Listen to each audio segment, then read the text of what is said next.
Hello दोस्तों, कैसे हैं आप सब। चलिए शुरू करते हैं आज एक नया चैप्टर का नाम है warehousing. Warehousing chapter जो कस्टम के अंदर है अपना, बहुत ही ज़्यादा इंपॉर्टेंट चैप्टर है। और इस चैप्टर को हम ऐसे पढ़ेंगे कि जैसे रेगुलर बैच में पढ़ते हैं, क्योंकि कॉन्सेप्ट्स बहुत ज़्यादा डीपली हमें आने चाहिए। क्योंकि जिस तरीके के पेपर अभी आए हैं तो उससे पता लगता है कि हमें कॉन्सेप्ट्स बहुत ज़्यादा डीपली नॉलेज होना चाहिए। इसलिए आज जो ये मैं चैप्टर कराने वाला हूँ, इसके अंदर एक एक पॉइंट बारीकी से आपको कराऊंगा। ठीक है, बहुत इंपॉर्टेंट है और बहुत ध्यान से आपको देखना है। इससे ज़्यादा डिटेल आपको वीडियो मिल ही नहीं सकता। चलिए शुरुआत करते हैं। ये कहने के लिए फास्ट ट्रैक बैच है, एक तरीके से रेगुलर बैच का वीडियो है ये। ठीक है, तो चलिए स्टार्ट करते हैं। एक एक पॉइंट बारीकी से करने वाले हैं।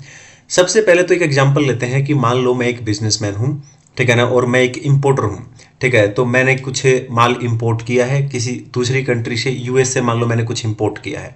ठीक है, तो मैंने माल इंपोर्ट किया यूएस से। अब सवाल ये उठता है कि मेरे पास जो है, मैं अब जो है माल मैंने इंपोर्ट किया यूएस से और मेरा माल पड़ा हुआ है, कस्टम स्टेशन पे माल पहुंच गया। ठीक है, और मैं अब उसको क्लियर नहीं करना चाहता। क्लियर नहीं करना चाहता मतलब मैं नहीं चाहता कि उस गुड्स को मैं वहां से निकालूं। ठीक है, सवाल ये उठता है। तो ऐसे में बहुत सारे रीजन हो सकते हैं। ठीक है, एक कारण नहीं, बहुत सारे कारण हो सकते हैं। जैसे कि मान लो, हो सकता है कि फैक्ट्री में जैसे मेरे को माल चाहिए था तो मैंने इंपोर्ट किया, पर अब फैक्ट्री में उतनी ज़रूरत है नहीं माल की। हो सकता है कि मार्केट प्राइस गिर गया हो उसका। हो सकता है कि मेरे को स्टोर करने की जगह ना हो, माल तो पहुंच गया लेकिन स्टोर करने की जगह ना हो। अब मैंने प्लानिंग कर रखी थी कि 20 तारीख तक माल आएगा। ठीक है, और फिर मैं उसी हिसाब से जो है मेरे को 20 तारीख को माल आएगा, उस हिसाब से मैंने अरेंजमेंट कर रखे थे, लेकिन माल पहले ही पहुंच गया, 10 तारीख को पहुंच गया। इस तरीके के बहुत सारे कारण हैं। ठीक है, जिसकी वजह से मुझे लग रहा है कि यार मैं एक इम्पोर्टर हूँ, है ना। पहली बात तो ये ध्यान रखना, मैं एक इम्पोर्टर हूँ, कस्टम स्टेशन पे मेरा माल पड़ा हुआ है।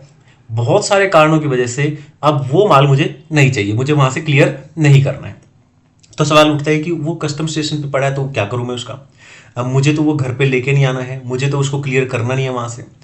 तो कस्टम्स वालों के पास क्या होते हैं ना, वेयर हाउस होते हैं। ठीक है, तो मैंने जो है सोचा कि यार चलो एक काम करते हैं, इसको वेयर हाउस करा देते हैं वहीं पर जो है। ठीक है ना, वेयर हाउस वगैरह में रख देते हैं। और जब कल को अगर मुझे चाहिएगा तो मैं जो भी कस्टम ड्यूटी बनेगी वो पे कर दूंगा और माल ले लूंगा। तो इस तरीके से पूरा का पूरा जो है कहानी है, यहाँ से शुरुआत होती है और इस कहानी को हम आगे बढ़ाएंगे। लेकिन उससे पहले पहले इंट्रोडक्शन देख लेते हैं। तो मैंने आपको काफी चीजें बताई हैं, इस कहानी को हम कंटिन्यू रखने वाले हैं इस चैप्टर के अंदर।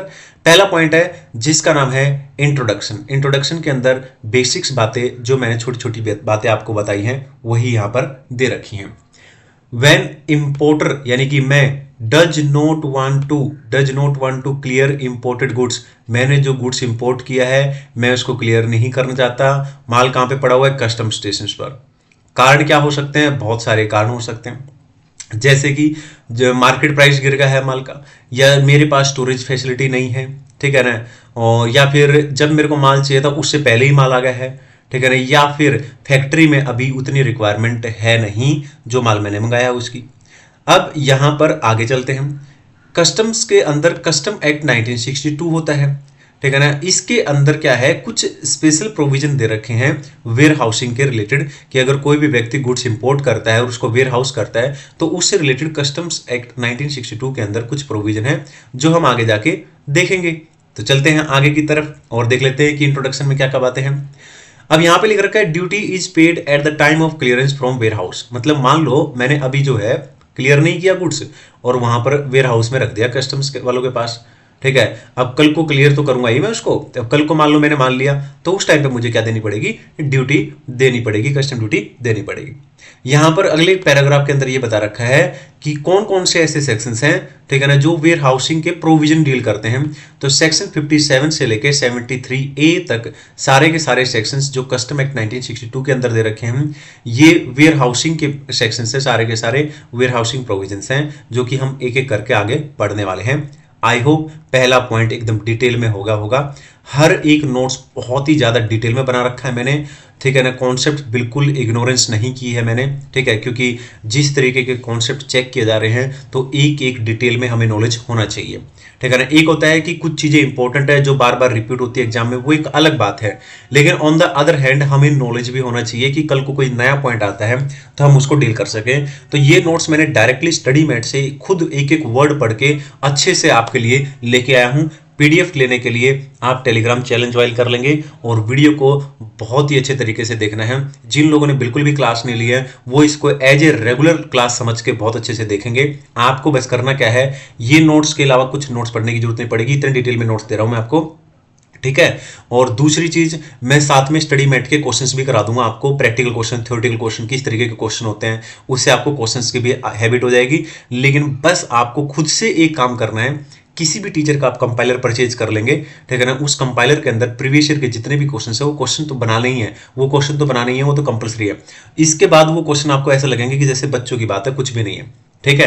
अब ये मेन चीज है कि आपके कॉन्सेप्ट बहुत स्ट्रांग होने चाहिए, ठीक है, ताकि कॉन्सेप्ट एग्जाम में चेक करें तो हमें कहीं पे भी दिक्कत ना हो। आ जाते हैं अभी सेकंड पॉइंट के अंदर। सेकंड पॉइंट के अंदर मैंने कुछ बेसिक्स दे रखा है, ठीक है ना। बेसिक्स का मतलब है कि कुछ ऐसी बातें हैं कि जब हम वेयर हाउसिंग चैप्टर करते हैं तो कुछ बातें ऐसी हैं जिनके बारे में हमें पता होना चाहिए। पहले मैं उनके बारे में बात करता हूं, फिर मैं आपको बताऊंगा कि क्या लिखा हुआ है यहां पे। बेसिक्स के अंदर पहली बात तो ये कि अगर मैंने गुड्स वेयर हाउस पे रखना है, मतलब कस्टम स्टेशन पे मैं चाहता हूं कि क्लियर नहीं करना चाहता मैं गुड्स को, मैंने इंपोर्ट तो कर लिया, कस्टम स्टेशन पे मेरा माल पड़ा हुआ है, मैंने कस्टम वालों को बोला कि भाई मैं तो वेयर हाउसिंग में रखना चाहता हूं। अगर मुझे अपना माल वेयर हाउसिंग में रखना है तो bill of entry for warehousing मुझे क्या करना पड़ेगा, bill of entry for warehousing file करना पड़ेगा। इसको into bond bill of entry भी बोलते हैं। लेकिन अगर मैं क्लियर करना चाहता हूं, ठीक है ना, अगर मैं होम कंजम्पशन के लिए क्लियर करना चाहता हूं, मैं कह रहा हूं कि चलो क्लियर कर देता हूं, कोई दिक्कत नहीं है, जो भी कस्टम ड्यूटी पे करके लाओ मेरा माल मुझे दे दो, तो मुझे bill of entry for home consumption, ठीक है, bill of entry for home consumption file करना पड़ेगा, जिसे x bond bill of entry भी बोलते हैं। अब सवाल ये उठता है कि सर मान लो आपने जो है, मान लो मैंने माल जो है वहां पे रख दिया वेयर हाउस पे, अब ऐसे तो मैंने ड्यूटी तो पे नहीं की उस पे, ठीक है ना, तो ऐसे तो मैं कल को जो है भाग बुक जाऊंगा, ठीक है, ऐसे तो फिर दिक्कत हो जाएगी। तो इसलिए यहां पर एक बात बोली गई है, वो बात ये है कि जो भी कस्टम ड्यूटी मेरी बनती होगी ना, उस कस्टम ड्यूटी का 3 गुना यानी 3 टाइम्स मुझे बॉन्ड भर के देना होगा, ठीक है ना। तो चलिए आइए अब बात करते हैं कुछ बेसिक्स जो यहां पर लिख रखा है वो देख लेते हैं। तो बेसिक्स के अंदर पहला पॉइंट यहां पर यही है कि अगर, ठीक है ना, कस्टम स्टेशन पे मेरा माल पहुंच गया है और मैं होम कंजम्पशन के लिए अपना माल क्लियर करना चाहता हूं, तो मुझे bill of entry for home consumption file करनी है, जिसे x bond bill of entry भी बोलते हैं। अब अगर मुझे वेयर हाउस में रखना है तो bill of entry for warehousing, ठीक है ना, जिसे into bond bill of entry भी बोलते हैं, ठीक है ना। अब कहीं मैं भाग भुग ना जाऊं उसके लिए मुझे बॉन्ड भर के देना पड़ेगा, और बॉन्ड कितना होता है 3 टाइम्स ऑफ कस्टम ड्यूटी, जो भी मेरी कस्टम ड्यूटी बनेगी उसका 3 गुना मुझे बॉन्ड भर के देना होगा। अब देखो आजकल चीजें नई नई चेक कर रहे हैं, तो मैंने एक भी पॉइंट छोड़ नहीं रखा है, ये एक एक चीजें मैंने जो है स्टडी मैट से ऐप से बना रखी हैं, और स्टडी मैट से ज्यादा कोई डिटेल में बुक हो ही नहीं सकती, ये बात आप मेरे से सहमत पक्का होंगे, ठीक है। तो चलिए अब यहां पर इसके अंदर कुछ एक पॉइंट और दे रखा है मैंने, ये पॉइंट जरूर ध्यान रखना है, ठीक है ना। कंसिडरेशन, यहां पे क्या लिख रखा है, consideration the importer is required to pay for this facility is that, ठीक है। क्या मतलब हुआ कि अगर इस फैसिलिटी वेयर हाउसिंग फैसिलिटी का अगर बेनिफिट उठाना है किसको, इंपोर्टर को, यानी कि मुझे, तो मुझे क्या करना पड़ेगा, ठीक है ना, कुछ कंसिडरेशन पे करना पड़ेगा। वो क्या है, ठीक है ना, वहां पर 2 बातें हैं, ये 2 बातें मुझे करनी पड़ेंगी। पहली बात तो यही जो कि मैं ऑलरेडी आपको बता चुका हूं कि जो मेरी जो ड्यूटी बन रही होगी उस टोटल ड्यूटी का 3 गुना मुझे क्या देना पड़ेगा, बॉन्ड भर के देना पड़ेगा। और किसी तरीके की अगर सिक्योरिटी की रिक्वायरमेंट भी है उसके साथ साथ, तो वो सिक्योरिटी भी मुझे क्या देनी पड़ेगी, ठीक है। इतना ही नहीं, मुझे इस बात के लिए भी एग्री होना पड़ेगा कि कल को अगर मैं अपना माल क्लियर करता हूं तो डोंट वेरी, मैं जिस भी रेट से, जो भी रेट रहेगी, जिस भी रेट से, ठीक है ना, जब मैं ड्यूटी वगैरह क्लियर करूंगा तो जो भी रेट रहेगा उस रेट के हिसाब से मैं बिल्कुल चिंता करने की जरूरत नहीं है, मैं अपनी कस्टम ड्यूटी वगैरह पे करके ही जाऊंगा, टेंशन नहीं लेना, ठीक है। उसकी वैल्यूएशन वगैरह क्या जो भी रहेगी प्रॉपर तरीके से। तो ये चीजें हैं यहाँ पर बेसिक्स के अंदर जो आपको पता होने चाहिए, ठीक है। ये मैंने साथ साथ में जो जो चीजें ज्यादा इंपॉर्टेंट है एग्जाम के लिए, जैसे यहाँ पे मैंने लिख रखा है इंपॉर्टेंट फॉर एग्जाम, तो ऐसे भी मैंने नोट्स के अंदर करके दे दिया है। तो यहाँ पर दोस्तों 2 बातें होगी अपनी, इंट्रोडक्शन और बेसिक्स, और बिल्कुल इग्नोर नहीं करना है एक एक चीज को, ठीक है ना। आगे चलते हैं और स्पेशल प्रोविजन की बात करते हैं। अब सवाल उठता है, ठीक है ना, कि वेयर हाउसिंग, ठीक है ना, वेयर हाउसिंग है जो, ठीक है, वेयर हाउसिंग का मतलब तो समझ में आया होगा, ठीक है, कि जो भी गुड्स इंपोर्ट किया है उसको वेयर हाउस में रखना, उसको वेयर हाउसिंग बोलते हैं। सिंपल सी भाषा इतनी है, कुछ ज्यादा आपको इसका अंदर सोचने की जरूरत नहीं है ना। अब सवाल ये उठते हैं कि कस्टम एक्ट पढ़ रहे हैं हम लोग, कस्टम एक्ट 1962, राइट। तो कस्टम एक्ट के अंदर एक अलग से चैप्टर दे रखा है। क्या दे रखा है? एक अलग से एक सेपरेट चैप्टर दे रखा है जो किस में डील करता है? वेयर हाउसिंग के प्रोविजन की बात करता है। ये चैप्टर कौन सा है? चैप्टर 9 है, चैप्टर 9 ऑफ कस्टम एक्ट 1962, जिसके अंदर कुछ प्रोविजन दे रखे हैं। ये कितने प्रोविजन है सर? ये टोटल यहां पर अगर आप देखोगे तो 18 सेक्शन दे रखे हैं इसके अंदर, और ये 18 के 18 सेक्शन मैंने एक एक करके बारीकी से लिख रखा है। 57, 58, 58A, 58B, 59, 60, 61, 64, 65 और आगे ये कंटिन्यू रहेगा 66, 67, 68, 69, 70, 71, 72, 73 और 73A। क्या हम इनके 18 के 18 सेक्शन पढ़ने वाले हैं? बिल्कुल पढ़ने वाले हैं। ये 18 सेक्शन एक एक करके हम बारीकी से डिटेल में डिस्कस करने वाले हैं। आगे चलते हैं, नेक्स्ट पॉइंट वाली उठता है पॉइंट नंबर 4 के अंदर कि जब मैं वेयर हाउस के अंदर गुड्स रखने की बात करता हूं तो कितने तरीके के वेयर हाउस होते हैं वहां पर कस्टम स्टेशन पर। तो यहां पर टाइप्स ऑफ वेयर हाउस की हम बात करने वाले हैं।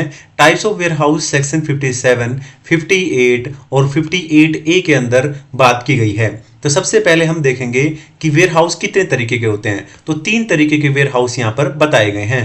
कौन कौन से? एक पब्लिक वेयर हाउस होता है, एक प्राइवेट वेयर हाउस होता है और एक स्पेशल वेयर हाउस होता है।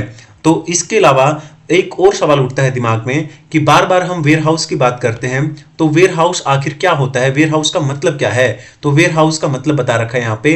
वेयर हाउस मीन्स, ठीक है ना, चाहे वो पब्लिक वेयर हाउस हो। पब्लिक वेयर हाउस कौन सा होगा? जो लाइसेंस है जिसके पास अंडर सेक्शन 57 वाला, ठीक है ना। प्राइवेट वेयर हाउस जिसके पास लाइसेंस है अंडर सेक्शन 58 वाला, ठीक है ना। और special warehouse licence under section 58A वाला। अब सवाल ये उठता है कि अगर कोई भी गुड्स जो मुझे होम कंजम्पशन के लिए क्लियर नहीं करना है, यानी कि मैंने माल इंपोर्ट किया, कस्टम स्टेशन पे माल पड़ा है और मैं सोच रहा हूं कि उसको वेयर हाउस में रख दूं, तो वेयर हाउस में जब मैं कोई गुड्स रखता हूं तो उसे वेयर हाउस गुड्स बोलते हैं। क्या बोलते हैं उसको? ये वर्ड बहुत इंपॉर्टेंट है, ध्यान रखना इस वर्ड को, ठीक है ना। वेयर हाउस गुड्स, गुड्स किसे बोलते हैं? Goods deposited into warehouse. एक वेयर हाउस के अंदर जब माल जमा करा देते हैं उस गुड्स को बोलते हैं warehouse goods. I hope clear है, ठीक है। अब चलते हैं आगे की तरफ। जैसा कि हमने बात की प्राइवेट, पब्लिक और स्पेशल वेयर हाउस, तो अब हम बात करने वाले हैं private and public warehouse के बारे में, फिर हम स्पेशल वेयर हाउस के बारे में बात करेंगे। सबसे पहले private and public warehouse के बारे में क्या लिख रखा है यहाँ पर? Private and public warehouse are not under physical control of custom authorities, ठीक है ना। यानी कि इसको बोल सकते हैं not under law of custom, ठीक है ना। ये कस्टम के अंदर नहीं है, कंट्रोल ऑफ कस्टम अथॉरिटी नहीं है, ठीक है। कंट्रोल इज रिकॉर्ड बेस्ड, ये भी इसको बोल सकते हैं। हाउ एवर, ठीक है ना, special warehouse remain under custom law, मतलब जो स्पेशल वेयर हाउस होते हैं, ठीक है ना, उनका जो फिजिकल कंट्रोल होता है वो कस्टम अथॉरिटी के पास होता है, ठीक है। लेकिन प्राइवेट और पब्लिक वेयर हाउस का नहीं होता है। इतनी बात आपको एक तो ये ध्यान रखनी है। आगे जो बात ध्यान रखनी है वो है प्राइवेट वेयर हाउस के बारे में। Dutiable goods imported only by लाइसेंसी आर डिपोजिटेड, मतलब प्राइवेट वेयर हाउस के मामले में अगर हम बात करें, ठीक है, तो प्राइवेट वेयर हाउस में, ठीक है, सिर्फ वही लोग गुड्स रख सकते हैं, ठीक है ना, वही लोग गुड्स रख सकते हैं, ठीक है ना, जिनके पास लाइसेंस है, ठीक है। यानी कि dutiable goods imported only by लाइसेंसी, ठीक है ना, ओनली बाय लाइसेंसी आर डिपोजिटेड, ठीक है ना। तो ये बात ध्यान रखना है। लेकिन अगर हम बात करें, ठीक है ना, पब्लिक वेयर हाउस की, तो पब्लिक वेयर हाउस में क्या बोल रखा है? Goods can be kept by any importer, कोई भी इंपोर्टर यहां पर क्या रख सकता है? गुड्स रख सकता है। अब बात करते हैं स्पेशल वेयर हाउस की। तो स्पेशल वेयर हाउस के अंदर ये पॉइंट तो हम पहले ही पढ़ चुके हैं, ठीक है ना, कि स्पेशल वेयर हाउस के अंदर जो फिजिकल कंट्रोल होता है वो प्रॉपर ऑफिसर यानी कस्टम अथॉरिटीज के पास ही होता है, ठीक है ना।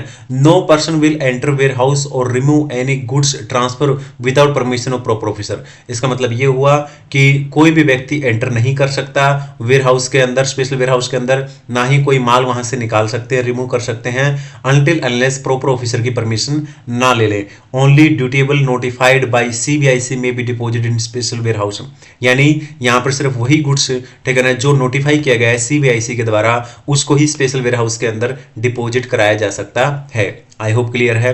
एक एक पॉइंट डिटेल में मैं यहां पे करा रहा हूं, ठीक है ना, और इस इतनी ज्यादा डीप कर रहा हूं, ठीक है, इतना ज्यादा डिटेल में मैं आपके सामने यहां पर हर एक पॉइंट डिस्कस कर रहा हूं, ठीक है, क्योंकि concepts are very very very very important, ठीक है। तो बहुत ज्यादा डिटेल में हम यहाँ पे बात कर रहे हैं। आ जाते हैं पॉइंट नंबर 5 की तरफ। और पॉइंट नंबर 5 का नाम है cancellation of licence. Cancellation of licence की बात अंडर सेक्शन 58B के अंदर की गई है। तो इसके अंदर सबसे पहली बात तो ये कि अगर लाइसेंस कैंसिल करने की बात करते हैं, जैसे कि हमने अभी बात किया था कि 3 तरीके के वेयर हाउस होते हैं, पब्लिक है, प्राइवेट है या स्पेशल वेयर हाउस है, तो उनके अलग अलग सेक्शन के अंदर उनको लाइसेंस मिले होते हैं, ग्रांट किए गए होते हैं, ये हमने बात की अभी भी, ठीक है ना, कि अलग अलग सेक्शन के अंदर उनको लाइसेंस मिले होते हैं। अब सवाल ये उठता है कि उन लाइसेंस को कोई कैंसिल कर सकता है? यस, बिल्कुल कर सकता है।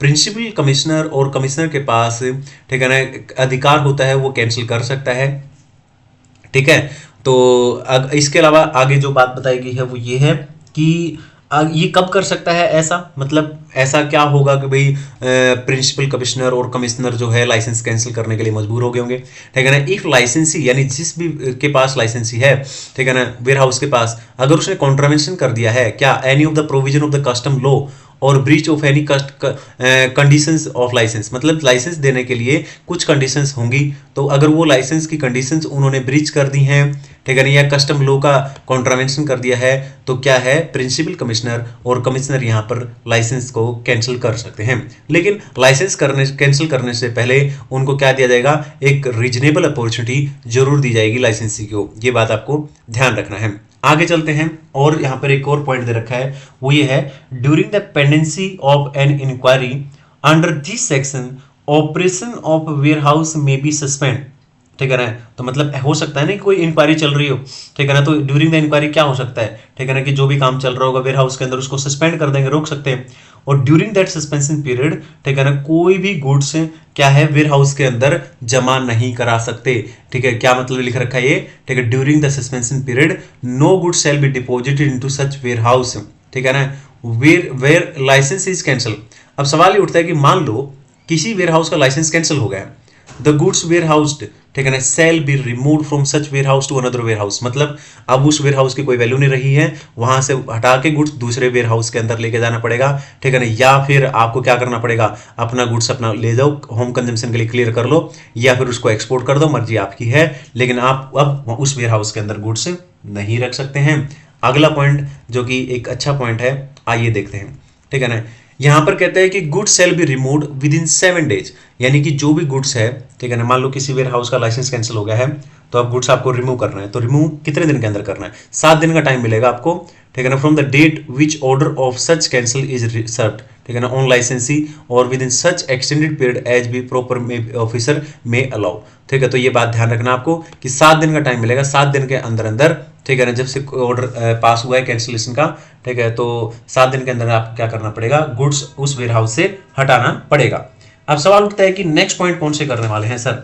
अब हम करने वाले हैं एक और शानदार पॉइंट, यहां पर वेयर हाउसिंग बॉन्ड। हालांकि वेयर हाउसिंग बॉन्ड की अभी हमने थोड़ी सी चर्चा की, थोड़ी सी बात की। First of all this is important for exam, definitely important for exam. Section 59 दे रखा है यहाँ पे। वेयर हाउसिंग बॉन्ड क्या होता है, वेयर हाउसिंग बॉन्ड के बारे में हम इस पॉइंट के अंदर यहाँ पर डिटेल में बात करने वाले हैं। इससे पहले हमने वेयर हाउसिंग बॉन्ड के बारे में सिर्फ इतना पढ़ा कि भाई इंपोर्टर भाग भोग न जाए, इसके लिए जो भी कस्टम ड्यूटी बनती है उसका 3 गुना, ठीक है ना, और साथ में कोई सिक्योरिटी उससे रखवा लेनी चाहिए, ताकि गवर्नमेंट के रेवेन्यू को किसी तरीके का रिस्क ना हो या नुकसान ना हो। अब यहाँ पर हम इसको डिटेल में बात करने वाले हैं। सबसे पहले बात करेंगे वेयर हाउसिंग बॉन्ड के बारे में कि वेयर हाउसिंग बॉन्ड है क्या। देखो जैसे मैं क्या हूं, मैं एक इंपोर्टर हूं। मैं कौन हूं, मैं एक इंपोर्टर हूं। मैंने गुड्स मंगाया किसी कंट्री से और विदाउट पेइंग कस्टम ड्यूटी, अब मैं कस्टम ड्यूटी पे नहीं करना चाहता, ठीक है ना, विदाउट पेइंग कस्टम ड्यूटी, मैं कस्टम ड्यूटी पे नहीं करना चाहता और मैंने कस्टम ड्यूटी पे नहीं की है उस गुड्स पे जिसको मैंने इंपोर्ट किया है, और मैं सोच रहा हूँ कि यार इसको ना वेयर हाउस के अंदर रख देता हूँ, कस्टम स्टेशन पे ही किसी वेयर हाउस के अंदर रख देता हूँ। अब ऐसे में तो दिक्कत रहेगी, गवर्नमेंट को रिस्क रहेगा, ठीक है ना, क्योंकि हो सकता है कल को मैं ड्यूटी वगैरह कस्टम ड्यूटी वगैरह ना पे करूं। इसलिए इस रिस्क को, ठीक है ना, कवर करने के लिए क्या करेंगे, इंपोर्टर से यानी कि मेरे से एक बॉन्ड भरवा लेंगे, ठीक है ना, एक बॉन्ड भरवा लेंगे। मुझे क्या करना पड़ेगा, एक बॉन्ड एग्जीक्यूट करना पड़ेगा। और ये बॉन्ड किस बारे में है, ये बॉन्ड मुझे किस चीज के लिए बाइंड करता है, ये बॉन्ड मुझे 3 चीजों के लिए बाइंड करता है। To comply with all the provision of the custom law in respect of such goods, यानी कि मुझे क्या करना पड़ेगा, कंप्लाई करना पड़ेगा, जो गुड्स मैंने वहां पे जमा कराया है वेयर हाउस के अंदर, उसके ऊपर जो भी कस्टम एक्ट के लॉ के प्रोविजन लागू होते हैं वो मुझे पालन करने पड़ेंगे। To pay on or before the date specified in demand notice all the duty as interest, मुझे पे करना पड़ेगा। क्या पे करना पड़ेगा, जो भी कस्टम ड्यूटी बन रही है, कोई भी इंटरेस्ट बन रहा है, वो सारा का सारा अमाउंट मैं पे करूंगा। ये इस बात के लिए भी, ठीक है ना, मैं बाध्य रहूंगा, बाइंड रहूंगा। To pay all the penalties and fine incurred for contravention of the provision of the custom law in respect of such goods, यानी कि अगर कस्टम लॉ का किसी भी तरीके का मैंने कॉन्ट्रावेंशन किया है और मुझ पे किसी भी तरीके का फाइन लगा है या पेनल्टी लगी है, वो भी आल पेड डेफिनेटली, ठीक है ना, वो सब बातें वहां पर एग्जीक्यूटिंग बॉन्ड, जो बॉन्ड एग्जीक्यूट करूंगा उसके अंदर मेरे को वो बाइंड करेगा। ठीक है, अब सवाल ये उठता है कि क्या बॉन्ड की जब हम बात करते हैं तो यहां पर warehousing bond word use किया गया है, तो बॉन्ड मतलब एक ही तरीके का बॉन्ड होता है? नहीं, इंस्टीट्यूट ने स्टडी मेट के अंदर 2 तरीके के बॉन्ड कवर किए गए हैं दोस्तों।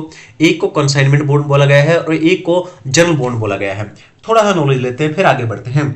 ये कंसाइनमेंट बॉन्ड क्या होता है? कंसाइनमेंट बॉन्ड का मतलब होता है, ठीक है ना, कि जो कि एक पर्टिकुलर कंसाइनमेंट से रिलेटेड होता है, मतलब किसी एक पर्टिकुलर कंसाइनमेंट के ऊपर जो बॉन्ड होता है उसे बोलते हैं, पर्टिकुलर कंसाइनमेंट के ऊपर जो बॉन्ड होता है उसे बोलते हैं, ठीक है ना, कंसाइनमेंट बॉन्ड। ये वही है जिसकी पहले हम चर्चा कर चुके हैं।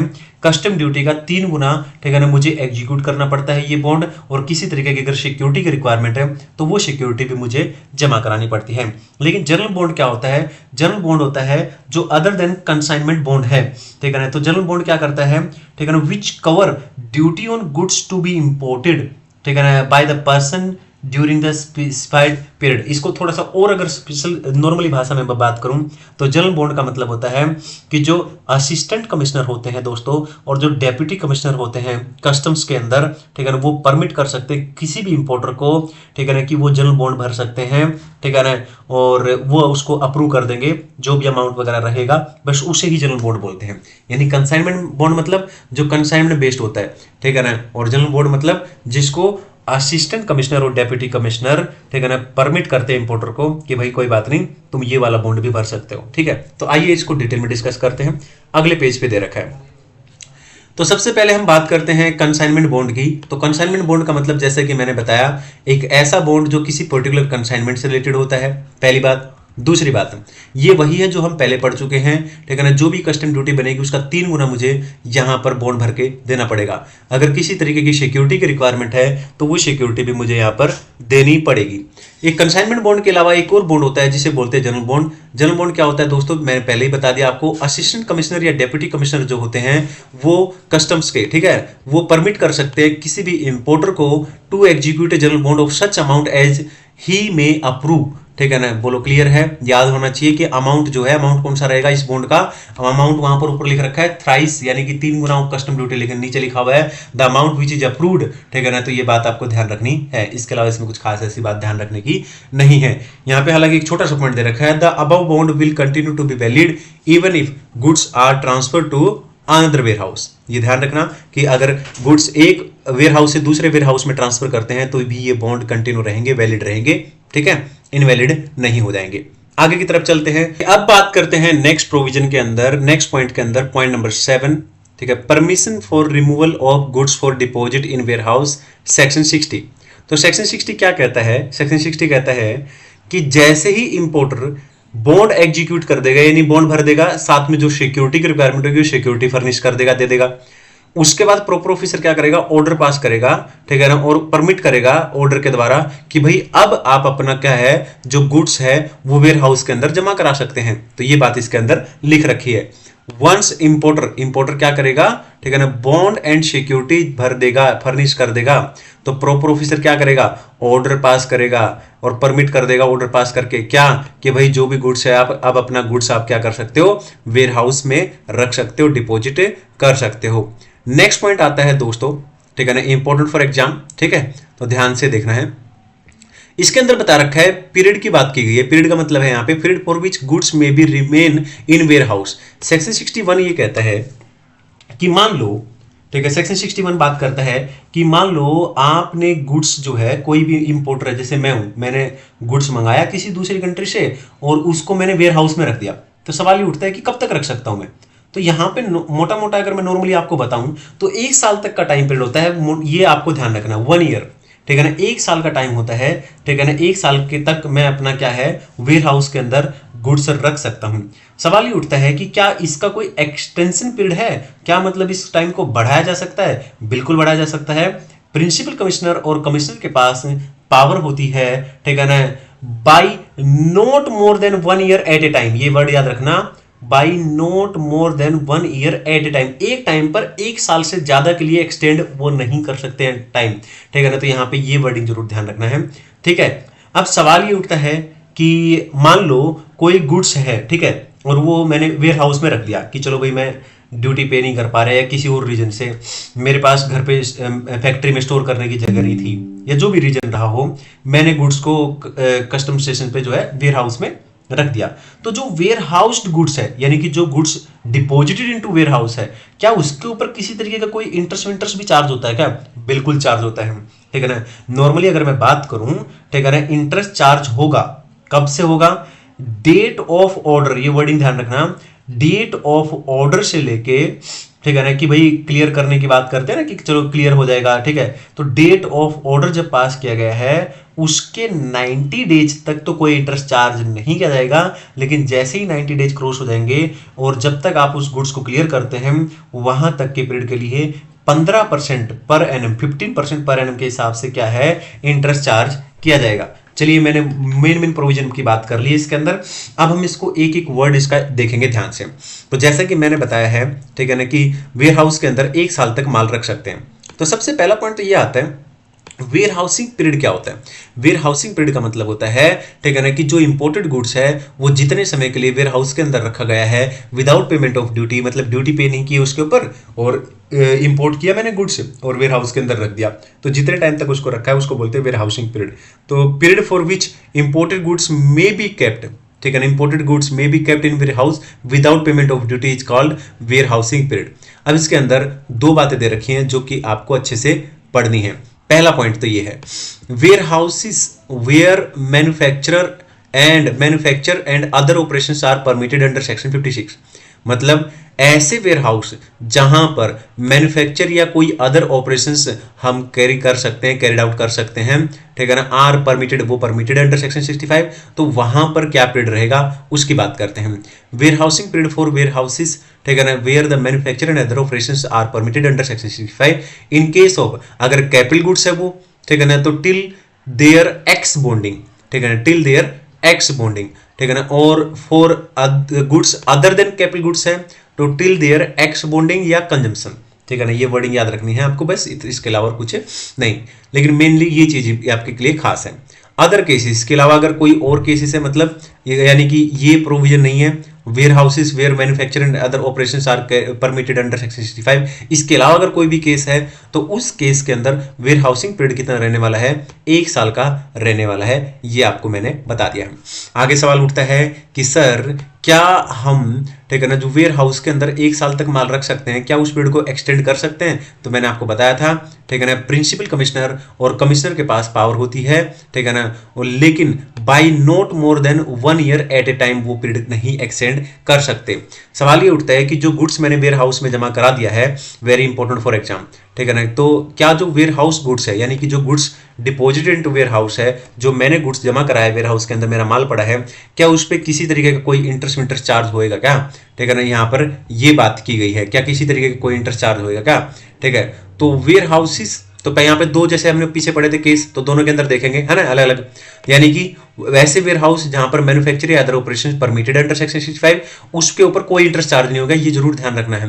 कंफ्यूज कर सकते हैं अगर डिटेल में पूछेंगे तो वो, ठीक है, क्योंकि ज्यादातर लोग क्या करते हैं, नॉर्मली यही ध्यान रखते हैं कि हाँ इंटरेस्ट लगता है 15% लगता है, लेकिन इस केस में इंटरेस्ट चार्ज नहीं होता दोस्तों, ठीक है ना। हाँ, लेकिन इसके अलावा अगर कोई भी केस है तो डेफिनेटली इंटरेस्ट चार्ज होएगा। इंटरेस्ट कितना चार्ज होएगा? 15% पर एनम के हिसाब से इंटरेस्ट चार्ज होएगा, और लेकिन 90 डेज तक कोई इंटरेस्ट चार्ज नहीं होएगा। डेट ऑफ ऑर्डर से लेके 90 डेज तक कोई इंटरेस्ट इंटरेस्ट चार्ज होगा। 90 डेज के बाद से लेके और जब तक आप गुड्स क्लियर करते हैं उस पीरियड के लिए यहाँ पर 15% पर एनम के हिसाब से इंटरेस्ट चार्ज होएगा। इसके ऊपर प्रैक्टिकल क्वेश्चंस वगैरह हैं, हम उनको डील करेंगे, अच्छे तरीके से देखेंगे, डोंट वरी। ठीक है, आगे चलते हैं। अब आ जाते हैं दोस्तों, ये this question extreme important for exam. ठीक है ना, बहुत बहुत बहुत बहुत ज्यादा इंपॉर्टेंट क्वेश्चन है। ठीक है ना, ऑनर राइट, ऑनर के क्या राइट होते हैं to deal with the warehouse goods. ठीक है ना, यानी कि मैं मालिक हूं, मैंने अपना माल रख रखा है वेयर हाउस के अंदर। ठीक है, तो सवाल ये उठता है सेक्शन 64, ये सेक्शन भी याद रखना दोस्तों, सेक्शन 64 इस क्वेश्चन का इंपॉर्टेंट होता है, सेक्शन लिख के देते हैं साथ में वो। ठीक है ना, important for exam, MTP 1 November 23, MTP 1 नवंबर 22, नवंबर 23 में एग्जाम में आया है। ठीक है ना, और there are so many time जब भी ये एग्जाम में आया है। ठीक है, तो ऑनर के क्या राइट होते हैं। ठीक है ना, मान लो मैंने वेयर हाउस के अंदर अपना माल रखा, मैं मालिक हूं उस गुड्स का, तो सेक्शन 64 हमें बताता है कि मेरे क्या क्या अधिकार है, मैं क्या क्या कर सकता हूं। तो यहां पर क्लियरली बता रखा है कि जो गुड्स है, मान लो मेरा गुड्स किसी को मुझे बेचना है, ठीक है ना, तो मैं उसको शो कर सकता हूं गुड्स को फॉर सेल, मतलब अगर कोई खरीदना चाहता है तो अपने माल दिखा सकता हूं, शो कर सकता हूं। ठीक है, और मैं इंस्पेक्ट कर सकता हूं अपना गुड्स, है ना, सॉर्ट कर सकता हूं गुड्स। ठीक है ना, और इंश्योर कर सकता हूं कि जो गुड्स है do not get damage during the storage in warehouse, मतलब वो डैमेज ना हुआ हो जब उसको स्टोर में रखा गया, यानी वेयर हाउस में रखा गया, स्टोरेज में रखा गया। बोलो क्लियर है।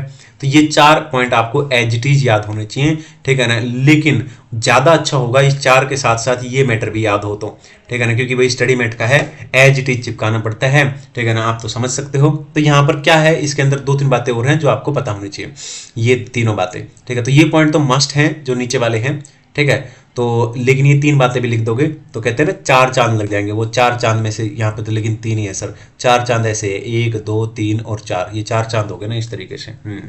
चलिए आ जाए, अब यहाँ पे पहले पैराग्राफ की बात करते हैं।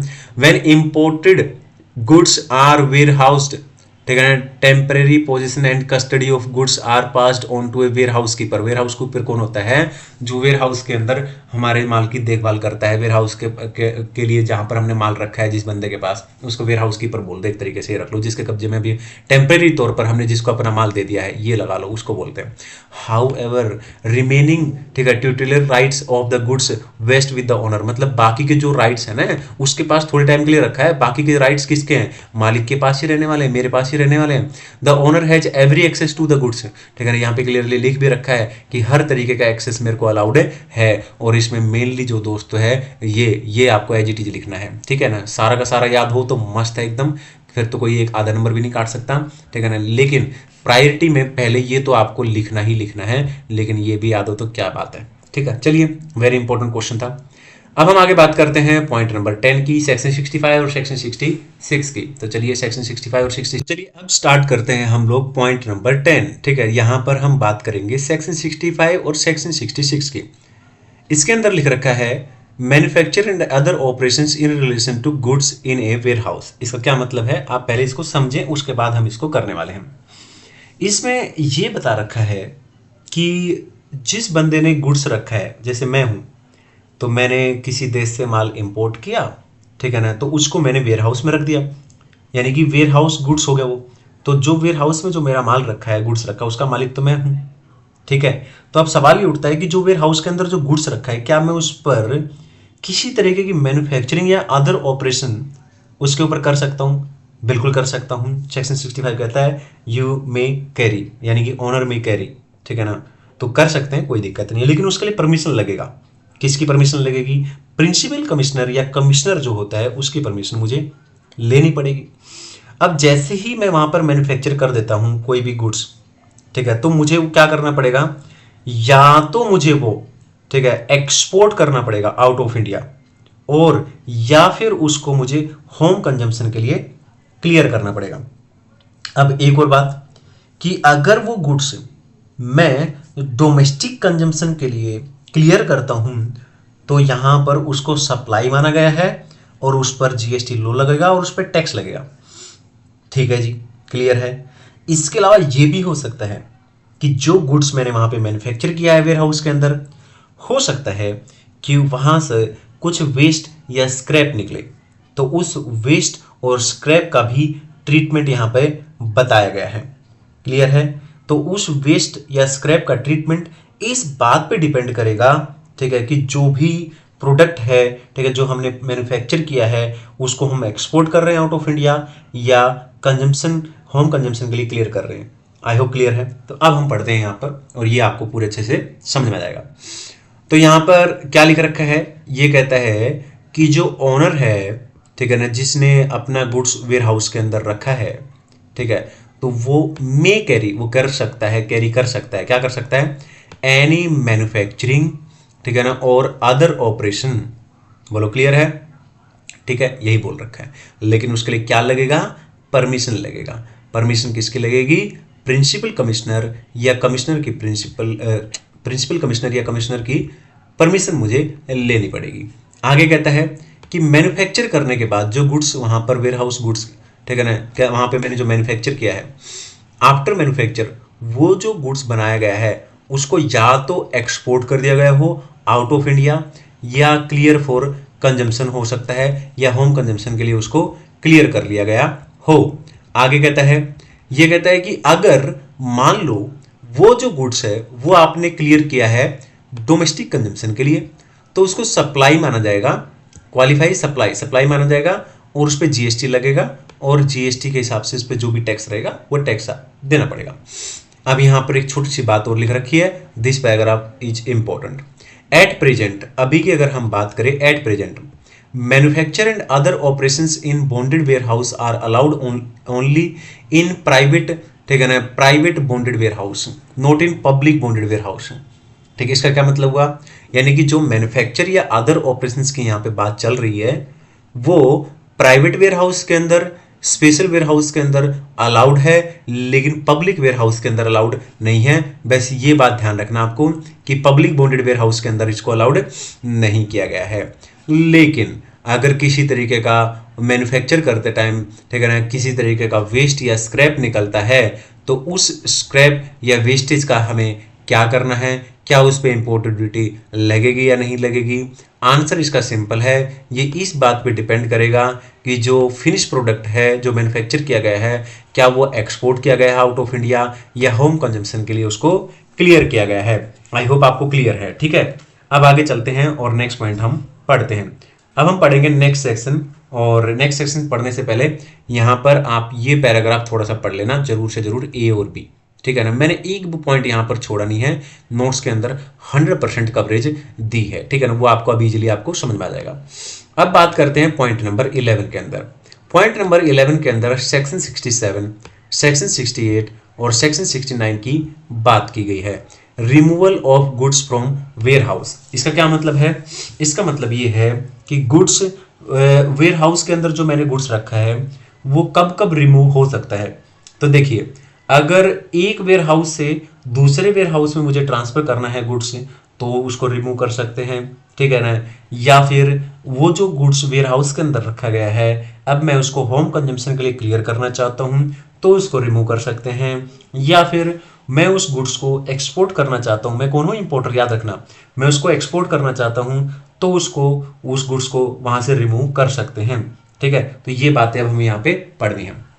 तो यही लिख रखा है यहाँ पे कि वेयर हाउस के अंदर जो गुड्स रखा गया है, यानी वेयर हाउस गुड्स बोलते हैं उसको, कैन बी रिमूव्ड, रिमूव कर सकते हैं, ठीक है ना, फ्रॉम द वेयर हाउसेस, ठीक है ना, for any of the following 3 reason. तो 3 कारण से ऐसा हो सकता है। कौन कौन से रीजन बताए गए हैं, ठीक है ना। एक वेयर हाउस से दूसरे वेयर हाउस में माल रखना, सेक्शन 67 बात करता है इसकी।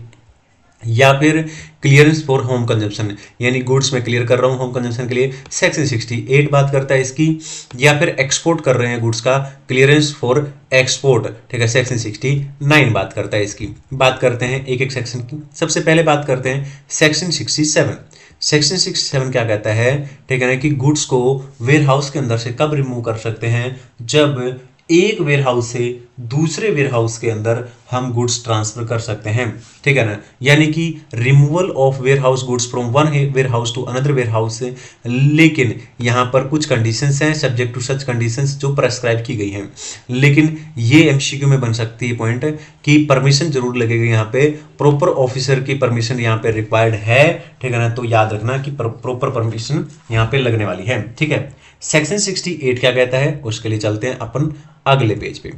सेक्शन 68 के अंदर यही बताया गया है कि जो वेयर हाउस के अंदर जो गुड्स रखा है उसको क्लियर कर सकते हैं हम होम कंजम्पशन के लिए भी। ठीक है, तो चलिए बात करते हैं। Any warehouse goods may be clear for home consumption in accordance with provision of section 68। मतलब मेरा जो माल रखा था वेयर हाउस के अंदर, मैं उसको होम कंजम्पशन के लिए क्लियर करना चाहता हूँ, है ना। तो अब उसके अंदर मुझे क्या क्या करना पड़ेगा, ये कहता है कि ऐसा तभी कर सकते हैं जब आप bill of entry for home consumption file कर दोगे। ये मैंने आपको पहले ही बता चुका हूँ, x bond bill of entry पास करना पड़ता है, या bill of entry for home consumption जब हम होम कंजम्पशन फाइल करना पड़ता है जब हम होम कंजम्पशन के लिए गुड्स क्लियर करते हैं। ठीक है ना, ये हम बात कर चुके हैं। अगली बात है, ठीक है ना, कि जो भी ड्यूटी वगैरह बनी है, जो भी कस्टम ड्यूटी वगैरह बनी है माल के ऊपर, वो ड्यूटी मुझे पे करनी पड़ेगी, है ना। ये भी हम कोई दिक्कत नहीं है, ये बात भी नॉर्मल है। इंटरेस्ट ड्यूटी, ठीक है ना, किसी भी तरीके का कोई भी इंटरेस्ट है या ड्यूटी है तो वो भी मुझे उसके ऊपर पे करना पड़ेगा। ठीक है ना, ये तभी क्लियर हो सकती है ना, है ना। अगर मुझे कोई गुड्स है वो होम कंजम्पशन के लिए क्लियर करना है तो ये 3 काम करने पड़ेंगे, है ना। Once the proper officer is satisfied all amounted duty interest penalty या कुछ भी हो हैव बीन पेड, यानी प्रॉपर ऑफिसर सेटिस्फाइड है, उसको लग रहा है कि भाई सारा जो ऊपर बात बोली गई वो सब पे कर दिया, कोई दिक्कत नहीं। He may permit removal of goods from warehouse and pass the order for clearance, तो वो ऑर्डर पास कर देगा और अलाउ परमिट कर देगा। ऑर्डर में ऑल्सो मेड इलेक्ट्रॉनिकली, हालांकि ऑर्डर जो है वो इलेक्ट्रॉनिकली भी पास किया जा सकता है। आगे चलते हैं और नेक्स्ट बात की गई है सेक्शन 69 की। सेक्शन 69 क्या कहता है, clearance of warehouse goods for export. क्या कह रहा है ये, कि जो गुड्स है वेयर हाउस के अंदर जो रखा है वो एक्सपोर्ट के लिए अगर क्लियर करना है तो कैसे करेंगे। तो यहाँ पर बताया गया है पहली बात, ठीक है, ये कहता है warehouse goods may be exported to a place outside of India. Export किसे बोलेंगे, जब आउटसाइड इंडिया आप माल भेज रहे हैं, ऑब्वियस सी बात है। ठीक है, no import duty will be levied on the goods so exported subject to fulfilment of the prescribed condition. ठीक है, ये तो पॉइंट है, लेकिन मेनली पॉइंट ये है, ठीक है ना, कि जब आप कोई भी गुड्स जो वेयर हाउस के अंदर रखा है और उसको क्लियर कर रहे हैं एक्सपोर्ट पर्पज के लिए, आप सोच रहे हो कि एक्सपोर्ट कर देंगे इसको यहीं से ना, तो आपको एक्सपोर्ट के मामले में क्या फाइल करना पड़ता है, शिपिंग बिल या बिल ऑफ एक्सपोर्ट आपको फाइल करना पड़ेगा। क्लियर है। होम कंजम्पशन के लिए हमने बात की थी bill of entry for home consumption, यहाँ पे शिपिंग बिल या बिल ऑफ एक्सपोर्ट फाइल करना पड़ेगा। ठीक है ना, कोई एक्सपोर्ट ड्यूटी है या फाइन पेनल्टी वगैरह इंटरेस्ट जो भी बनता होगा वो सब देना पड़ेगा। ठीक है ना, an order for clearance for such goods for export has been made by proper officer. फिर प्रॉपर ऑफिसर जैसे पहले बात की थी ऑर्डर पास कर देगा, इसमें कोई दिक्कत है नहीं। आगे की तरफ चलते हैं और हम पढ़ेंगे अब पॉइंट नंबर 12। अब इस पे आ जाते हैं दोस्तों। यहाँ पर बताया गया है, ठीक है, एक मिनट, ये देखिए, ठीक है ना, यहाँ पे बात की गई है सेक्शन 70। सेक्शन 70 किस बारे में बात करता है, पहले थोड़ा सा बात कर लेते हैं। सेक्शन 70 दोस्तों ये कहता है कि कई बार ऐसा होता है, कई केसेस ऐसे देखे गए हैं, ठीक है, जहां पर कोई गुड्स है वो वेयर हाउस के अंदर रख दिया, तो जितना वेयर हाउस के अंदर रखा है, ठीक है ना, और जब उस गुड्स को क्लियर किया गया वो उतना गुड्स नहीं मिला, उसमें डिफरेंस मिला। तो सवाल ये उठता है कि क्या माने इसको। तो देखिए कुछ गुड्स ऐसे हैं जिसे वोलेटाइल गुड्स बोलते हैं, ठीक है ना, वोलेटाइल इन नेचर होते हैं, जैसे कि पेट्रोलियम प्रोडक्ट, ठीक है ना, जिनका वाष्प बन के हल्का फुल्का उठना, ठीक है, गैस वगैरह टाइप के लीक हल्की फुल्की, मतलब जैसे वाइन हो गया, बियर हो गया, ठीक है ना, केरोसिन ऑयल हो गया, ठीक है, इस तरीके के जो चीज़ें होती हैं, स्पीड डीजल ऑयल हो गया, ये इस तरीके की चीज़ें होती हैं, ठीक है, जो कि हम वेयर हाउस के अंदर रखते हैं। तो जितना माल रखा है जब उसको क्लियर करेंगे ना उतना नहीं मिलेगा, ये नेचुरल कॉज है, नेचुरल रीजन है, ठीक है ना। तो ये बात यहाँ पे बताई गई, बस इसके अलावा और कुछ नहीं है यहाँ पे। तो allowance in respect of volatile goods, तो in some cases warehouse goods are subject to normal loss owing to volatility of the such goods and manner of their storage।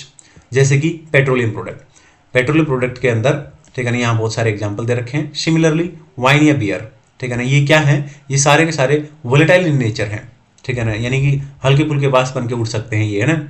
There is generally a difference, मतलब हमेशा आपको एक difference मिलेगा, यानी जितनी quantity आपने bond की है, मतलब रखी है वेयर हाउस के अंदर, quantity eight the time of removal, उसमें डिफरेंस मिलेगा, मतलब आपने जितना रखा था माल जब वापस लिया कम मिलेगा। तो ये नॉर्मल है क्योंकि ये नेचुरल कॉज है, ये लॉस नॉर्मल है, ठीक है ना, क्लियर है, इसमें किसी की गलती नहीं है, नहीं इधर, ठीक है ना, इंपोर्टर की है, ना ही तो, ठीक है ना ही जो वेयर हाउस कीपर है उसकी फॉल्ट है, इसमें किसी की फॉल्ट है नहीं है। तो एसी और डीसी का मतलब यहाँ पे जरूर ध्यान रखना है, असिस्टेंट कमिश्नर या deputy commissioner of the custom may remit duty on such deficiency, ये बात आपको ध्यान रखनी है।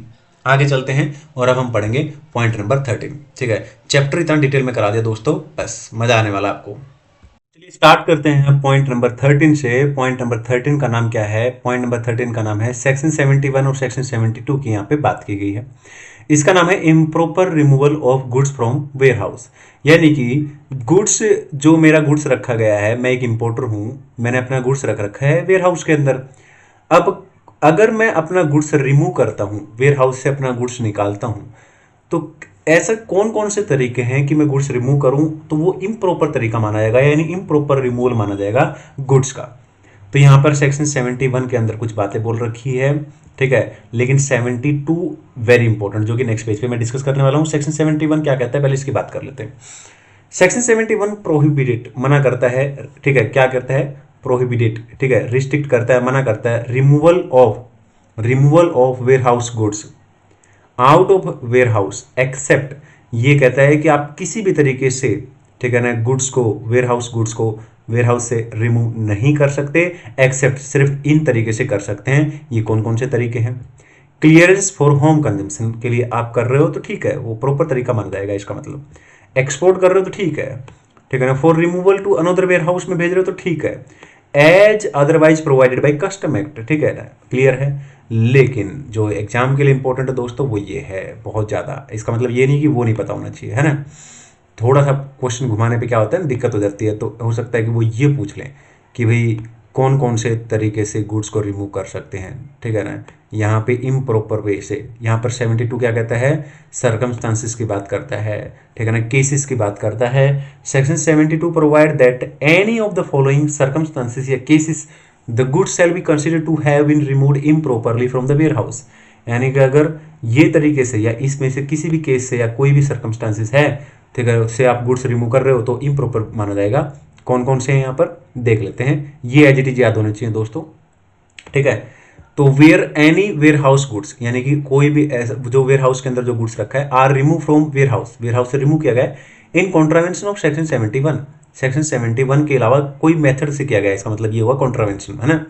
आगे B, where any warehouse goods have not been removed from a warehouse at a expiration of period during such period as permitted under section 61। मतलब, ठीक है ना, जितने टाइम के लिए वेयर हाउस के अंदर अलाउड था गुड्स को रखने की, आपने तब उसके बाद तक गुड्स रखा हुआ है, ठीक है ना। Where any warehouse goods have not been removed, remove किया नहीं है, ठीक है ना, फ्रॉम ए वेयर हाउस, ठीक है ना, और टाइम एक्सपायर हो गया है जितना टाइम आपको अलाउड था गुड्स रखने का, ये बोल रहा है। नेक्स्ट, ठीक है ना, where any goods in respect of a bond has been executed under section 59, ठीक है ना, and which have not been cleared for home consumption or export are not duly accounted to satisfy all of the proper officers। I hope clear है। तो ये तीनों point है ना, आपको याद करने पड़ेंगे और बहुत अच्छे से करना है इसको, एग्जाम के लिए मोस्ट इंपॉर्टेंट है। आगे आ जाते हैं और पॉइंट नंबर 14 की हम बात करते हैं, ठीक है ना। चलिए पॉइंट नंबर 14 के अंदर पहले कुछ बातें आपको पता होनी चाहिए, जो वो बात कर लेते हैं। इसके अंदर ये बोल रहा है cancellation and return of warehousing bond. इसका क्या मतलब है कि जो वेयर हाउसिंग बॉन्ड की हमने बात की थी, दो तरीके के बॉन्ड थे, वो सब याद होगा आपको, ठीक है, कंसाइनमेंट बॉन्ड, जनरल बॉन्ड, ठीक है, 3 times of custom duty with security, वो सब बातें याद होंगी आपको। तो ये कह रहा है कि वेयर हाउसिंग बॉन्ड कब कैंसिल हो जाएगा और कौन इसको कैंसिल कर सकता है। तो प्रॉपर ऑफिसर कैंसिल कर सकता है इसको। कब कैंसिल कर सकता है, आइए बात करते हैं। तो यहाँ पर, ठीक है ना, when whole of the goods covered any bond executed under section 59 have been cleared for home consumption, और या तो होम कंजम्पशन के लिए क्लियर कर लिया है या एक्सपोर्ट कर दिया है, ठीक है ना, या ठीक है ना ट्रांसफर और एनी अदरवाइज, ठीक है, ड्यूअली अकाउंटेड फॉर, ठीक है ना, and when all amount due on account such have been paid, मतलब जो भी अमाउंट पे करना था पे कर दिया है, गुड्स भी क्लियर कर लिया है, चाहे वो एक्सपोर्ट हुआ हो चाहे होम कंजम्पशन के लिए क्लियर क्या हो, तो फिर वो जो बॉन्ड एग्जीक्यूट उसकी तो कोई वैल्यू नहीं बची ना, तो कैंसिल हो जाएगा वो। तो प्रॉपर ऑफिसर क्या करेगा, ठीक है ना, उसे कैंसिल कर देगा जो बॉन्ड था, ठीक है ना, क्लियर है, क्योंकि भाई सारा अमाउंट पे हो गया है, गुड्स भी क्लियर हो गया है। Shall on demand to deliver it on cancel, ठीक है, to the person who has executed और ठीक है entitle to receive it. I hope clear है, इसमें कुछ खास था नहीं। आ जाते हैं पॉइंट नंबर 15 के ऊपर। पॉइंट नंबर 15 के अंदर छोटी छोटी बातें कुछ बोली गई हैं, उसमें से 2-3 बातें हैं जो आपको इंपॉर्टेंट है, ध्यान रखनी है। हालांकि पढ़ना पूरा का पूरा है, ठीक है ना, नॉलेज हमें होनी चाहिए, ठीक है ना, हर एक पॉइंट हमें पढ़ना है। Custody and removal of warehouse goods under section 73A।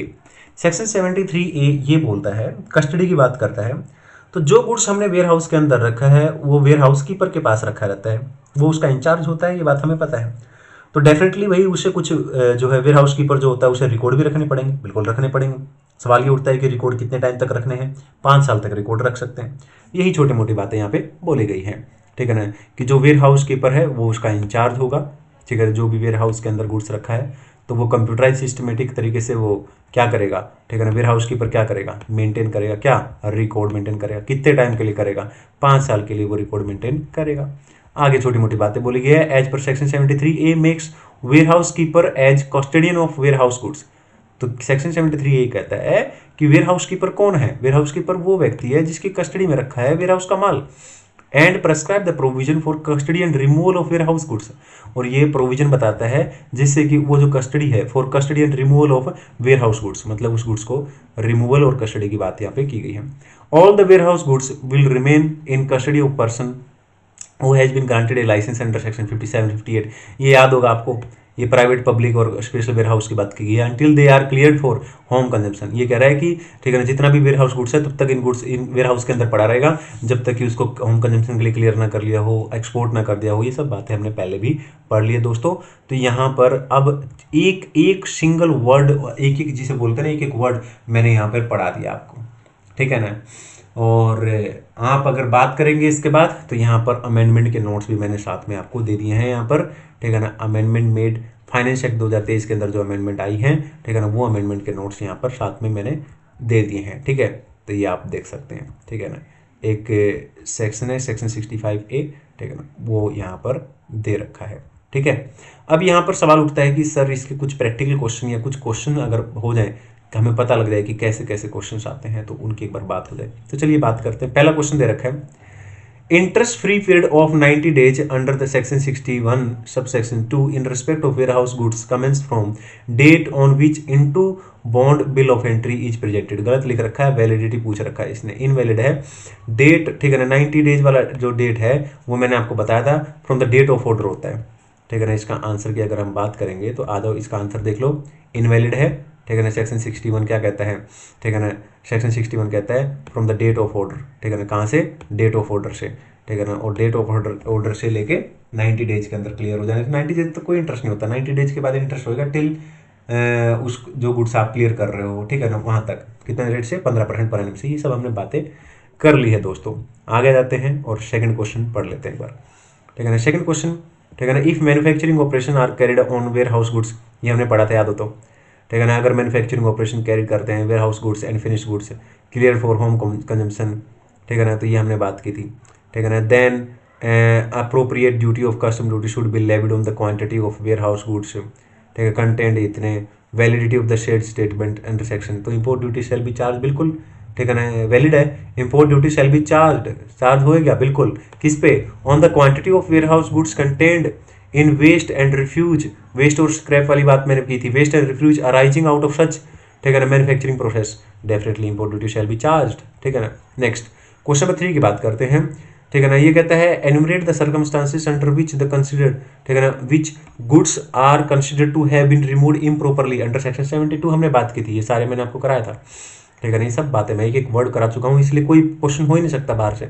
Section 72 मैंने पढ़ा दिया आपको कौन कौन से सर्कमस्टांसेस में इम्प्रॉपरली रिमूव माना जाएगा, where any warehouse goods are removed and contravention of, ठीक है, सेक्शन 71 की कॉन्ट्रावेक्शन कर रहा है या रिमूव नहीं किया है जितना टाइम के लिए परमिट किया गया था, ये सब ये मैंने आपको करा दिया है। आगे चलते हैं नेक्स्ट। उसके बाद दोस्तों आ जाते हैं, there is a one more question, ठीक है ना, विपुल इम्पोर्टेड। इसमें ना ये पॉइंट में कराने से पहले आपको एक छोटी छोटी 1-2 बातें याद दिला दूं, ठीक है ना, जिससे कि आपको फिर दिक्कत ना आए, ठीक है, क्योंकि प्रैक्टिकल क्वेश्चन है और इस तरीके के प्रैक्टिकल क्वेश्चन एग्जाम में अगर आए तो बहुत अच्छा स्कोर आपको देके जाने वाले हैं, ठीक है ना। तो इसमें ना 2 बातें आपको ध्यान रखनी है, बाकी क्वेश्चन में कुछ भी दिक्कत नहीं होगी। पहले तो ये ध्यान रखनी है कि रेट ऑफ एक्सचेंज कौन सा लेना होता है, ठीक है ना, रेट ऑफ एक्सचेंज कौन सा लेना होता है। देखो यहाँ पर रेट ऑफ एक्सचेंज दे रखा हुआ नीचे, ये पूरा क्वेश्चन जब आप पढ़ोगे तो नीचे आओगे तो यहाँ पर इस टेबल के अंदर रेट ऑफ एक्सचेंज लिखा रखा है और रेट ऑफ एक्सचेंज 3 डेट का दे रखा है। क्वेश्चन क्या है कि पहले क्वेश्चन पढ़ा दूं, चलो ठीक है, फिर मैं आपको बताता हूँ। विपुल मान लो मैं हूँ, ठीक है ना, मेरा नाम ले लो, विपुल मैं हूँ, ठीक है ना। इंपोर्टेड गुड्स में गुड्स इंपोर्ट किया है, into bond bill of entry was presented, 14 मई को मैंने into bond bill of entry present की है, ठीक है ना। गुड्स, ठीक है ना, were clear for port of warehousing assessable value दे रखा है, ठीक है ना, वैल्यू बता रखी है उसकी $1,00,000, ठीक है ना। हमें ये एक्सचेंज रेट की जरूरत क्यों होती है, क्योंकि डॉलर में अमाउंट दे रखा होता है एसेसिबल वैल्यू का, इसलिए इसको कन्वर्ट करना पड़ता है मनी में, इसलिए हमें रेट ऑफ एक्सचेंज की नीड होती है।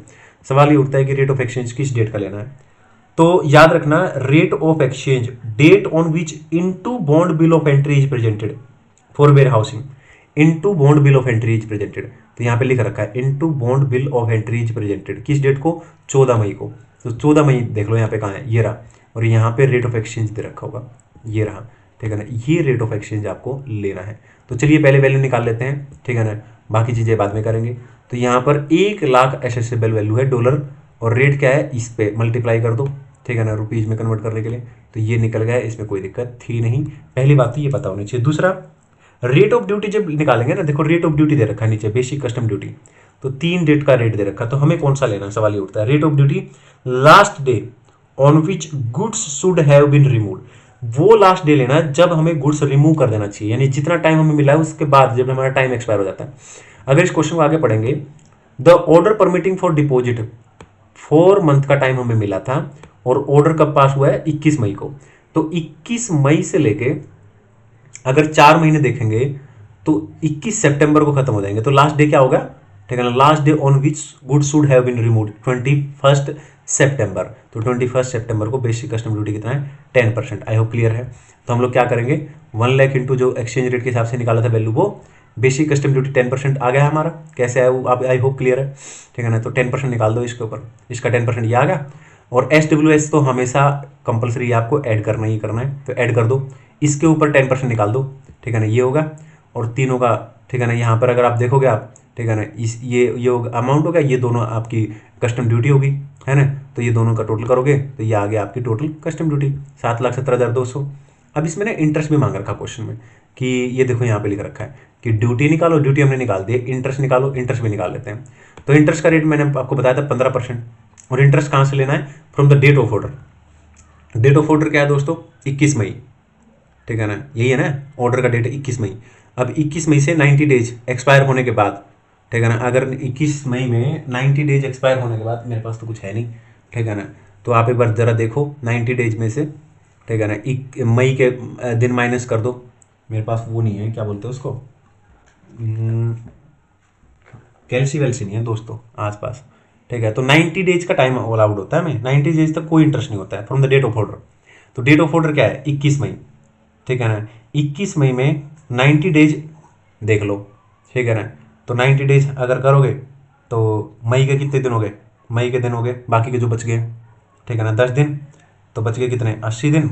मई के बाद जून, जून के 30 दिन माइनस कर दो, जून गया, ठीक है ना, 50 दिन बचे भी, जुलाई के 31 दिन माइनस कर दो, जुलाई के बाद अगस्त आ गया दोस्तों, ठीक है ना, अगस्त के बाकी के जो दिन उसको छोड़ दो, तो उसके बाद अगर देखोगे, और क्लियर कब हो रहा है, ठीक है ना, ये देखो कि यहाँ पे देखो, ठीक है ना, गुड्स क्लियर कब हो रहा है, यहाँ पर 14 अक्टूबर को, 14 अक्टूबर को गुड्स क्लियर है, तो यहाँ पे अगस्त के हो गए 12, अगस्त के बाद सितंबर, और सितंबर के बाद अक्टूबर, तो मैंने आपको बताया था, ठीक है ना, after expiring of 90 days from the date of order, ठीक है ना, till the goods have been cleared, ठीक है ना, तो गुड्स क्लियर हुआ है यहाँ पे, ठीक है, तो यहाँ आएंगे 56 डेज। तो ड्यूटी कितनी निकली थी, 7,17,200, ठीक है, 7,17,200 इंटू में 15% इंटू 56/365, ठीक है ना, ये आ जाएगा। तो ये है आपका क्वेश्चन नंबर 4, ठीक है ना, आंसर भी दे रखा है नीचे, कोई दिक्कत नहीं। क्वेश्चन नंबर 5 की बात कर रहे थे, ठीक है, BL लिमिटेड इंपोर्टेड, ठीक है, क्या करता है BL लिमिटेड का, एक कंपनी है, उसने इंपोर्ट किया है सुपर कैरोसिन ऑयल, ठीक है ना, and stored it in warehouse, और उसने जो ऑयल मंगाया वो वेयर हाउस में रख दिया है, ठीक है ना। An ex bond bill of entry for home consumption was filed, ठीक है, यानी क्लियर करने के लिए, होम कंजम्पशन के लिए, ठीक है, फाइल कर दिया है, और जो ड्यूटी व्यूटी बनती थी वो सब दे दिया है, यहाँ पे ये बता रखा है बस।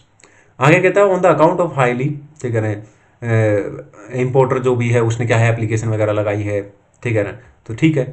आगे क्वेश्चन क्या है, basically the application was allowed however the rate of duty increase, अच्छा ये है क्वेश्चन यहाँ से, the rate of duty increase हो गया है when goods were actually removed from warehouse, मतलब ठीक है, ड्यूटी व्यूटी भी पे कर दिया है, ठीक है ना, और अभी जो है इंपोर्टर की रिक्वेस्ट पे उस माल को वेयर हाउस के अंदर ही रखा है ना, लेकिन सारा काम हो चुका है। अब ऐसे केस में क्या उसको वेयर हाउस गुड्स मानेंगे? नहीं। द वेयर हाउस गुड्स मतलब the goods which is deposited into warehouse without payment of duty, ठीक है ना, but there is duty has been paid, ठीक है ना, क्लियरली लिखा है ड्यूटी हैज बीन पेड, तो it is just on the request of importer, ठीक है ना, द गुड्स हैज बीन, ठीक है, टेकन या फिर given to the warehouse, ठीक है, ओनली, बस यहाँ पे इंक्रीज हो गया रेट, तो डिपार्टमेंट क्या कह रहा है? डिपार्टमेंट डिमांड कर रहा है कि भाई ड्यूटी बढ़ गई है, लाओ और पैसे दो। नहीं नहीं नहीं नहीं नहीं नहीं, ठीक है ना, वेदर इट विल सक्सीड, तो कंपनी इसको चैलेंज कर रही है, बिल्कुल कंपनी सक्सीड होगी, कंपनी सक्सेस होगी, कंपनी चैलेंज कर सकती है, ठीक है ना, यस, ठीक है ना, बिल क्या नाम था इसका, BL limited, BL limited will succeed, ठीक है ना, सुप्रीम कोर्ट का केस भी है, सुप्रीम कोर्ट के केस में क्या बोल रखा है कि ये जो है ये वेयर हाउस गुड्स नहीं है, ठीक है, क्योंकि वेयर हाउस गुड्स कौन सा होता है? The goods which is deposited into warehouse without payment of duty, but duty has been paid in this case, right, ठीक है ना, तो it has been very much clear to you, right. तो question number 1 हो गया, 2 हो गया दोस्तों, ठीक है ना, 3 हो गया, और यहाँ पे 4 होगा, और 4 के अंदर जैसे कि मैंने बताया था, यहाँ पे मैंने मार्क भी कर रखा है, रेट ऑफ एक्सचेंज और रेट ऑफ ड्यूटी कैसे निकालनी है उसके बारे में बात की गई है ना, और इंटरेस्ट कैसे निकालना है, इंटरेस्ट के ऊपर भी हमने बात की थी सेक्शन 61 के अंदर, और यहाँ पर सारे के सारे A to Z क्वेश्चन हो गए हैं, ठीक है ना। अब चाहो तो आप इसके प्रीवियस ईयर के सारे क्वेश्चन बना सकते हो, ठीक है ना, एक भी क्वेश्चन ऐसा नहीं होगा जो आपको नहीं आता होगा, ठीक है ना, बहुत ज़्यादा नॉर्मल चीज़ है। मैंने एक एक कॉन्सेप्ट यहाँ पे डिटेल में करा दिया है। अगर आपको वीडियो पसंद आया और आपको ऐसे ही वीडियो चाहिए, जो मैंने फास्ट ट्रैक नाम डाला है लेकिन है ये रेगुलर बैच की तरह ही, है ना, ठीक है ना, तो मतलब इससे ज़्यादा डिटेल वीडियो आपको नहीं मिलेगा, है ना।